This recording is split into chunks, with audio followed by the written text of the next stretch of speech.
Media తన బాధ్యత మరిచిపోయి సంచలనాల కోసం రాజకీయ ప్రయోజనాల కోసం పనిచేస్తూ ఉండటంతో అసలు చచ్చిపోతుంది, నిజం చచ్చిపోతుంది.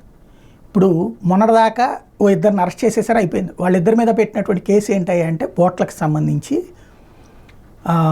నిర్లక్ష్యంగా బోటుని కట్టేశారు అన్నటువంటి దాని మీద అప్పుడు జడ్జి గారు అడిగారు, మ్యాజిస్ట్రేట్ గారు, ఇందులో 41 నోటీస్ ఇచ్చి వివరణ తీసుకోవాలి, కానీ ఇందులో ఏ విధంగా నేను ఇవ్వాలి రిమాండ్, రేపు పొద్దున నా మీదకి వస్తుంది ఇది అని చెప్పి అంటే, అబ్బాయి లేదు సార్, దాంట్లో మేము కుట్ర ఏదో ఉందన్నటువంటి దాని మీద సో సెక్షన్ కింద మాత్రం విచారించడానికి అవకాశం ఉంది సార్ అని చెప్పి రిమాండ్ ఇవ్వమని చెప్పి బతిన్లాడి ఆ రోజున రిమాండ్ తీసుకున్నారు. ఇప్పుడు రిమాండ్ అయ్యింది. అసలు పాయింట్ ఏంటి, అక్కడ 5 బోట్లు ఢీకొట్టినాయి. అందులో మొదట 2 బోట్లు ఢీకొట్టినాయి. అందులో ఆ 2 బోట్లు కూడా ఎన్డీఏ భాగస్వామి పక్షాలైనటువంటి వాళ్ళకి సంబంధించిన అభిమానులవే. వాళ్ళేం కార్యకర్తలు అనొచ్చు, లేకపోతే అభిమానులు మత్స్యకారులైనటువంటి వాళ్ళే. ఆ 2 బోట్లు గుద్దుకున్నాక ఆ వెనకాల ఇవి వచ్చినాయి.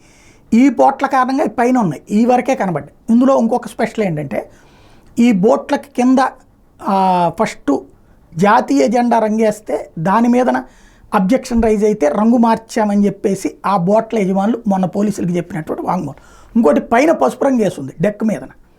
కాబట్టి ఇక్కడ వాళ్ళిద్దరూ ఎవరు మనుషులు అంటే వైసీపీ వాళ్ళని తెలుగుదేశం వాళ్ళని వైసీపీ వాళ్ళు ప్రొజెక్ట్ చేసుకొచ్చారు. ఫైనల్గా అయితే అది బెజవాడను ముంచేయడానికి కుట్ర పన్నారని ప్రజలకు తీసుకెళ్ళడం కోసం దాన్ని ఒక కేసు కిందకి పెట్టినటువంటి పరిస్థితి అయితే ఉంది. అయితే ఇప్పుడు అసలు పాయింట్ ఏంటంటే, ఆ 2 బోట్లు అడుగునున్న 2 బోట్ల గురించి మాట్లాడలేదు. ఇప్పుడు 3 బోట్లు తీసుకురావాలి, ఆ 2 బోట్లు కూడా తీసుకురావాలి. ఈ 3 బోట్లకు సంబంధించి ఇద్దరిని అరెస్ట్ చేసినప్పుడు ఆ 2 బోట్ల వాళ్ళని ఎందుకు అరెస్ట్ చేయట్లేదు? వాళ్ళు ఢీకొట్టినటువంటిది ఈ ఆస్పెక్ట్లో కాదా, లేకపోతే వాళ్ళ దాన్ని విచారించి తర్వాత వాళ్ళకి ఇందులో కుట్రలేదన్నారా, వీళ్ళని విచారించితే ఇందులో కుట్ర ఉందని తేలిందా? ఇదంతా తేలాల్సిన సందర్భం.